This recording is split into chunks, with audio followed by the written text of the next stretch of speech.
Sekolah di Bangkok guna pengesan logam susulan insiden tembakan.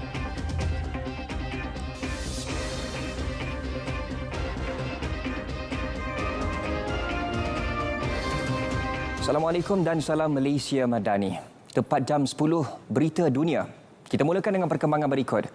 Polis Thailand menahan bekas ahli parlimen kerana disyaki menembak dan mencederakan seorang pegawai kerajaan serta pemandunya di Nonthaburi, utara Bangkok.